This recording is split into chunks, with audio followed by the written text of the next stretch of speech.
Okay, so we start this example in the same way. Again, we're going to have this triangle where we're going to put C here at the right angle, and then A and B, and this would be A, and this will be C, and this will be B. So the tangent of A will be A over B, so we're going to have parentheses 1 over A over B plus A over B, and then that's going to be squared. And then on the other side, we're going to have 1 over, well, sine of A is opposite over hypotenuse, and so it's going to be A over C. And remember, this notation means it's the sine of A squared.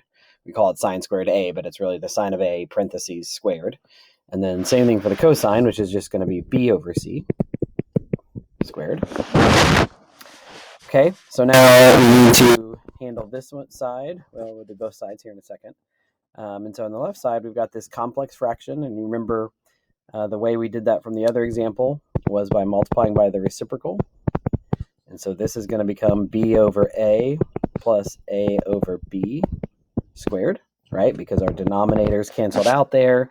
And so the numerator is just 1 times B over A plus A over B squared. And then on the other side, this is just going to be the same as 1 over A squared C squared times B squared C squared.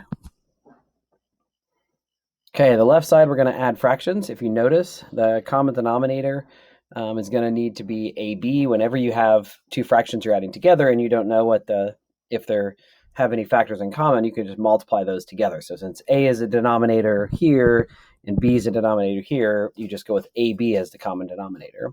And so just to give you a little bit, you could skip this step, but I'm going to go ahead and show it. So to make this AB, I need to multiply the top and the bottom by B. So I get B squared over AB.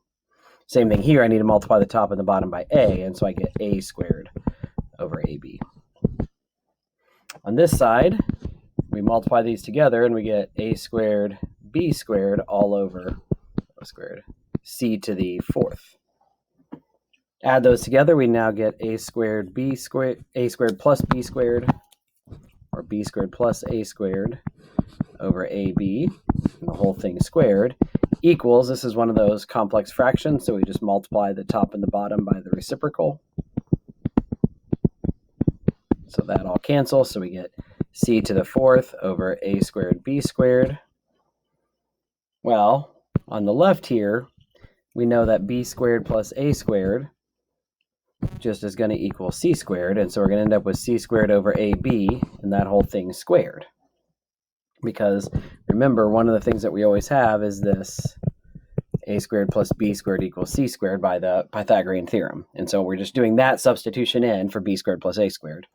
And then this is still just C to the 4th over A squared B squared. Well, when I square this, I get C to the 4th. You just square each term. A squared B squared, C to the 4th, A squared B squared. We're done. That proves that this is true.